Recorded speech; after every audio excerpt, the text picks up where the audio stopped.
जय हिंद साथियों। तो यहाँ पर हम आपके लिए पेपर कोड BSKG 172 भारतीय दर्शन के मूल सिद्धांत के कुछ इंपॉर्टेंट क्वेश्चंस लेकर आए हैं जो आपके दिसंबर परीक्षा के लिए महत्वपूर्ण है। तो आप लोग इस वीडियो को पूरा एंड तक देखिएगा।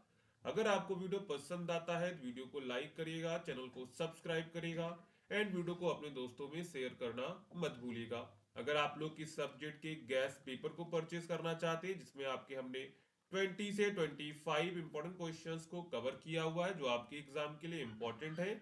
अगर आप लोग गैस पेपर प्लस जो हम क्लास करा रहे हैं अगर आप लोग इसको अच्छे से कंप्लीट कर लेते हैं तो इसके बाद आपको कुछ भी नहीं पढ़ना, इतने में आप लोग जो है इस एग्जाम में पास हो सकते हैं। अगर आपको गैस पेपर परचेज करना है तो आप लोग जो है 9580023321 इस नंबर पे जो है व्हाट्सएप मैसेज करके परचेज कर सकते हैं, या फिर हमारी वेबसाइट shop.hindustannowledge.com पे विजिट करके भी आप लोग इसको परचेज कर सकते हैं। यहाँ पे जाएंगे और यहाँ पे आपके जितने भी पेपर कोड्स हैं सभी के गेस पेपर आपको इस वेबसाइट पे मिल जाएंगे। यहाँ पे आपको सर्च करना है BSKG 172, ठीक है। तो जैसे आप सर्च करेंगे तो यहाँ पर आपको दिसंबर एग्जाम के लिए गैस पेपर मिल जाएगा, सिंपली उस पर क्लिक करेंगे और यहाँ से आप लोग इसको परचेज कर सकते हैं। अगर आपको कोई प्रॉब्लम होती है तो आप लोग 9580023321 इस नंबर पे जो है व्हाट्सएप मैसेज कर सकते हैं। अब चलते हैं अपने प्रश्नों पर। तो हमारा प्रश्न है बौद्ध दर्शन में चार आर्य सत्य का परिचय दीजिए। यानी बौद्ध दर्शन में चार आर्य सत्य बताए गए हैं, उनका हमको यहाँ पे परिचय देना है। तो आर्य सत्य का मतलब क्या है? आर्य सत्य का मतलब वे वास्तविकताएं हैं जो हमें दुख से मुक्ति पाने का मार्ग बताती है। तो बौद्ध दर्शन में चार आर्य सत्य बौद्ध धर्म की सबसे महत्वपूर्ण शिक्षाएं हैं। इन्हें भगवान बुद्ध ने बौद्ध गया में ज्ञान प्राप्त करने के बाद बताया था। ये सत्य जीवन की वास्तविकताओं को समझने और दुख से मुक्ति पाने का मार्ग बताते हैं। आर्य का अर्थ है महान या सच्चा और सत्य का अर्थ है सत्य या सत्यता, इसलिए इन्हें महान सत्य भी कहा जाता है। अब देखते हैं पहला आर्य सत्य क्या है। दुख, यानी कि दुख सत्य। बुद्ध ने बताया कि जीवन में दुख अवश्य है, यह जीवन का स्वाभाविक हिस्सा है। जन्म लेना है, वृद्ध होना है, बीमारी होनी है, मृत्यु होनी है, प्रियजन से बिछड़ना है, इच्छाओं की पूर्ति नहीं होगी, ये सभी दुख के उदाहरण हो सकते हैं। यहाँ दुख का अर्थ केवल शारीरिक दर्द नहीं है बल्कि मानसिक और भावनात्मक पीड़ा भी है। इसे समझना जरूरी है क्योंकि जब तक हम इसे स्वीकार नहीं करते कि दुख जीवन का हिस्सा है तब तक हम उससे छुटकारा नहीं पा सकते हैं। यानी बुद्ध कहते हैं कि दुख है वो हमारे जीवन का अनिवार्य हिस्सा है। अगर आप जन्म लेंगे तो आपको दुख होगा, आपको बीमारी होगी, आपकी मृत्यु होगी, ये सारी चीजें जो है जीवन में निश्चित है। यानी इसको आपको समझना चाहिए और इसे स्वीकार करना चाहिए। अगर आप इसको स्वीकार नहीं करेंगे तो आप इससे छुटकारा नहीं पा सकते हैं। इसके बाद दूसरा आर्य सत्य है आपका दुख का कारण क्या है, तो ये है संग सत्य जिसे हम लोग कहते हैं। दूसरा आर्य सत्य बताता है कि दुख का कारण हमारी इच्छाएं और तृष्णा है। लोग जीवन में सुख चाहते हैं लेकिन जब उनकी इच्छाएं पूरी नहीं होती या फिर चीजें बदलती हैं तो वे दुख महसूस करते हैं। यही कारण है कि लोग बार बार दुख का सामना करते हैं। बुद्ध ने इसे तृष्णा कहा और समझाया कि यह हमें जन्म मरण के चक्र में फंसाए रखती है। तो यहाँ पर दूसरे आर्य सत्य में बुद्ध ने क्या बताया है? दूसरे आर्य सत्य में बुद्ध ने बताया है कि दुख का कारण हमारी इच्छाएं हैं। यानी कि जब कोई चीज हम जीवन में चाहते हैं लेकिन हमारी वो इच्छा पूरी नहीं होती या फिर चीजें हमारे अकॉर्डिंग नहीं होती है तो हमको दुख होता है। तो लोग जो है बार बार दुख का सामना करते हैं और बुद्ध ने इसे क्या कहा है? बुद्ध ने इसे तृष्णा कहा है। और वो बताते हैं कि हमारी इच्छाएं जो है, यानी कि जो हमारी इच्छाएं हैं वही हमको जो है जन्म मरण के चक्र में फंसाए रखती हैं। अब है आपका तीसरा आर्य सत्य दुख का निवारण। तीसरा सत्य यह बताता है कि दुख को समाप्त किया जा सकता है। जब हम तृष्णा और इच्छाओं से मुक्त हो जाते हैं तब हम दुख से मुक्ति पा सकते हैं। इस स्थिति को निर्वाण कहा जाता है। निर्वाण का मतलब केवल दुख का अंत नहीं है बल्कि यह शांति, संतोष और आत्मा की पूर्ण स्वतंत्रता का अनुभव है। तो यहाँ पर तीसरा सत्य क्या बताता है? तीसरा सत्य बताता है कि दुख को समाप्त किया जा सकता है। अगर हम लोग अपनी तृष्णा और इच्छाओं से मुक्त हो जाएं तो हम अपने दुख को समाप्त कर सकते हैं, ठीक है। इसके बाद आपका चौथा आर्य सत्य है दुख का निवारण का मार्ग, यानी दुख के निवारण कैसे करें हम लोग। तो चौथा सत्य बताता है कि दुख से मुक्ति पाने के लिए एक रास्ता है जिसे मध्य मार्ग या फिर अष्टांगिक मार्ग कहते हैं। इसमें 8 भाग हैं। पहला है सम्यक दृष्टि, यानी सही दृष्टिकोण रखें अपना। सम्यक संकल्प मतलब सही सोच रखें अपनी। सम्यक वाणी मतलब सही बोलें। सम्यक कर्म मतलब सही कर्म करें। सम्यक आजीविका मतलब सही जीवन यापन करें। सम्यक प्रयास मतलब सही प्रयास करें। सम्यक स्मृति मतलब सही जागरूकता रखें। और सम्यक समाधि मतलब सही ध्यान करें। अगर ये आप 8 चीजें करते हैं तो आप लोग जो है मुक्ति पा सकते हैं। क्या है? तो आप लोग जो है मुक्ति पा सकते हैं, यानी कि शांति की ओर अपना कदम बढ़ा सकते हैं। तो इस मार्ग का पालन करने से मन शांत होता है और व्यक्ति तृष्णा और दुख से मुक्त होता है। इसके बाद हम लोग यहाँ पे निष्कर्ष लिखेंगे। इस प्रकार 4 आर्य सत्य जीवन की वास्तविकता को समझने और दुखों से मुक्ति पाने की दिशा में मार्गदर्शन करते हैं। पहला सत्य दुख की पहचान कराता है, दूसरा इसका कारण बताता है, तीसरा इसका समाधान दिखाता है और चौथा जो है समाधान तक पहुंचने का मार्ग प्रदान करता है। इन सत्यों को समझकर और अभ्यास करके कोई भी व्यक्ति अपनी मानसिक शांति और आत्मिक स्वतंत्रता प्राप्त कर सकता है। तो यहाँ पर हमारा प्रश्न क्या था?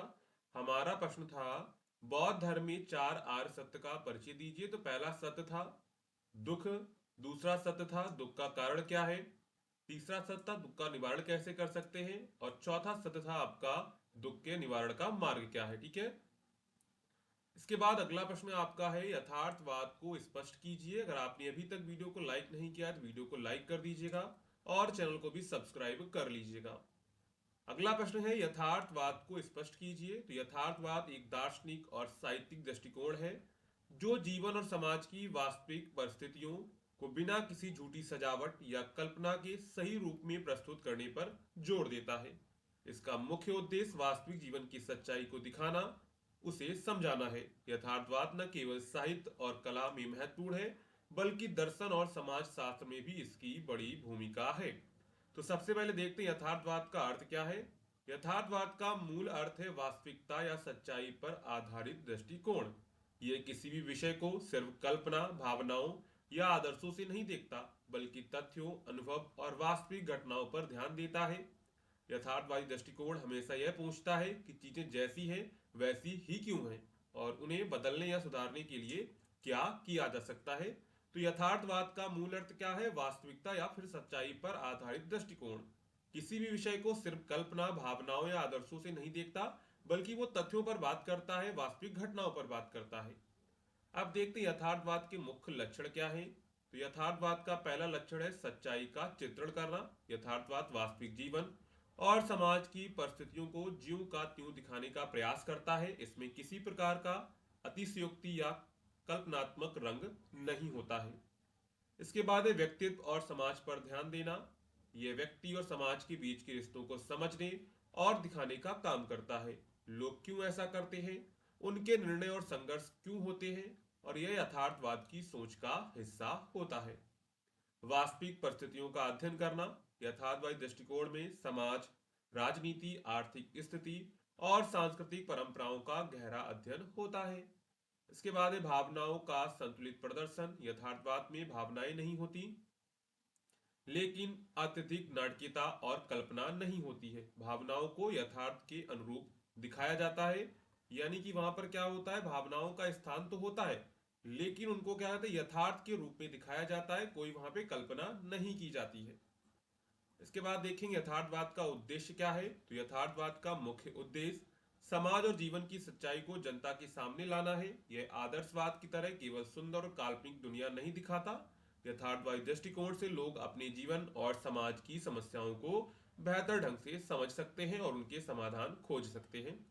तो यथार्थवाद का उद्देश्य क्या है? यथार्थवाद का उद्देश्य जो है समाज और जीवन की वास्तविक सच्चाई को जनता के सामने लाना है जिससे वे उसका समाधान खोज सके। इसके बाद यथार्थवाद का महत्व क्या है। तो समाज सुधार में योगदान देना। यथार्थवाद समाज की कमजोरियों और समस्याओं को उजागर करता है जिससे समाज सुधार की दिशा में कदम उठाए जा सकते हैं। शिक्षा और चेतना बढ़ाता है। यह दृष्टिकोण लोगों की सच्चाई से अवगत कराता है और उन्हें अधिक जागरूक बनाता है। इसके बाद है साहित्य और कला में प्रभाव। यथार्थवाद ने साहित्य, चित्रकला और नाटक में जीवन को वास्तविक रूप में प्रस्तुत करने की प्रवृत्ति को मजबूत किया है। यानी यथार्थवाद का महत्व क्या है? समाज सुधार में इसका योगदान है, ये शिक्षा और चेतना को बढ़ाता है और साहित्य और कला में भी इसका प्रभाव देखने को मिलता है। इसके बाद हम लोग यहाँ पे निष्कर्ष लिखेंगे। यथार्थवाद एक ऐसा दृष्टिकोण है जो जीवन की सच्चाई को महत्व देता है। यह हमें केवल सपने और कल्पनाओं में नहीं जीने देता, बल्कि वास्तविक परिस्थितियों का सामना करना सिखाता है।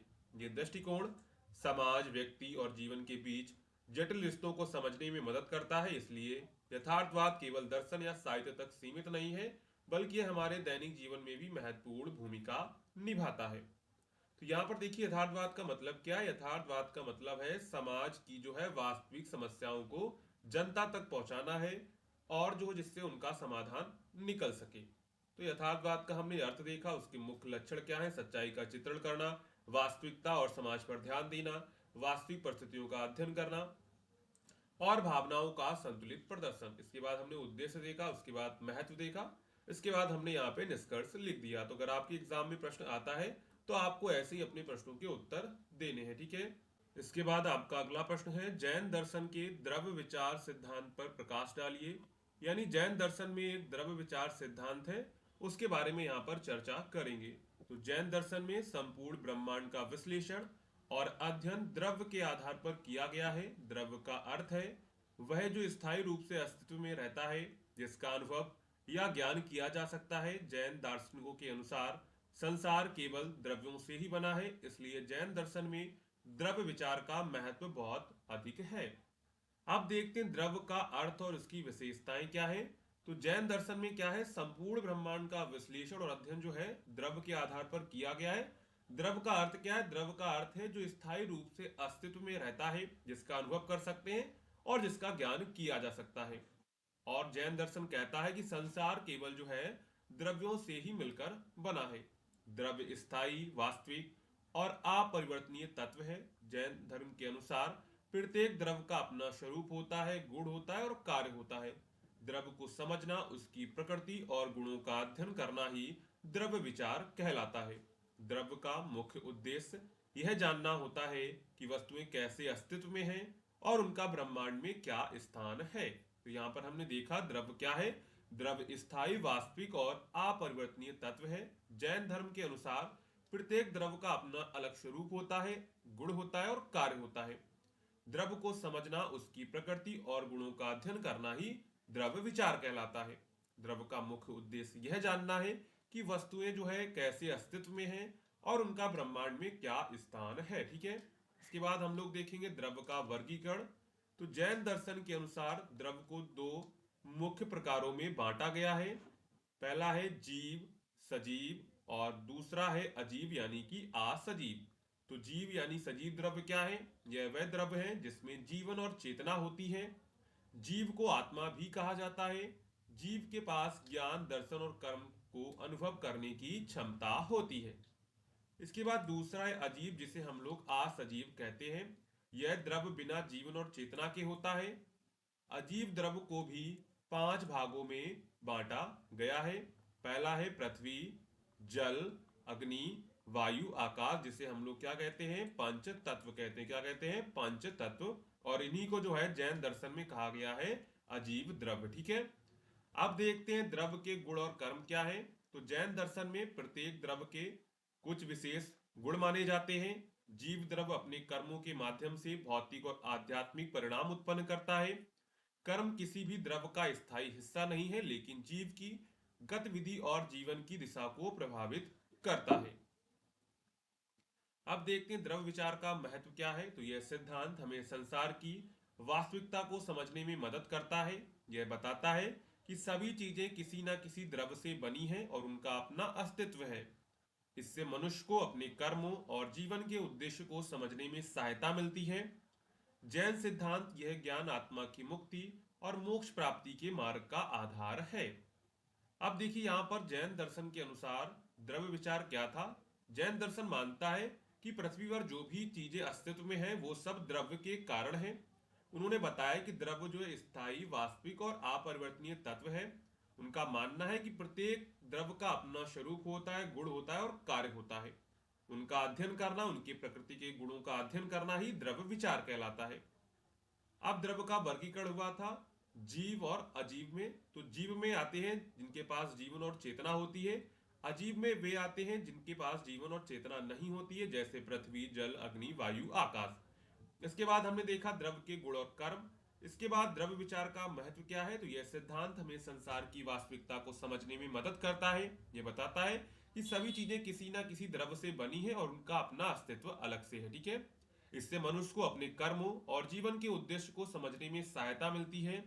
जैन सिद्धांत में यह ज्ञान आत्मा की मुक्ति और मोक्ष की प्राप्ति का आधार भी है। इसके बाद हम लोग यहाँ पे निष्कर्ष लिखेंगे। तो जैन दर्शन का द्रव्य विचार सिद्धांत हमें यह सिखाता है कि संसार केवल भौतिक या मानसिक वस्तुओं का मिश्रण नहीं है, बल्कि यह जीवन यानी जीव और जीवनहीन मतलब अजीव द्रव्यों का समन्वय है। प्रत्येक द्रव्य का अपना महत्व और उद्देश्य है। जब हम द्रव्य का सही ज्ञान प्राप्त कर लेते हैं, तब हम अपने कर्मों और जीवन की दिशा को समझकर मोक्ष की ओर अग्रसर हो सकते हैं। इस प्रकार द्रव्य विचार जैन दर्शन का मूल आधार है। तो यहाँ पर हमने पेपर कोड आपके BSKG 172 के कुछ इंपॉर्टेंट क्वेश्चंस को डिस्कस किया हुआ है जो आपकी एग्जाम के लिए इंपॉर्टेंट है। अगर आपको ये वीडियो पसंद आए हो तो वीडियो को लाइक करिएगा, चैनल को सब्सक्राइब करिएगा एंड वीडियो को अपने दोस्तों में शेयर करना मत भूलिएगा। मिलते हैं नेक्स्ट क्लास में, तब तक के लिए जय हिंद।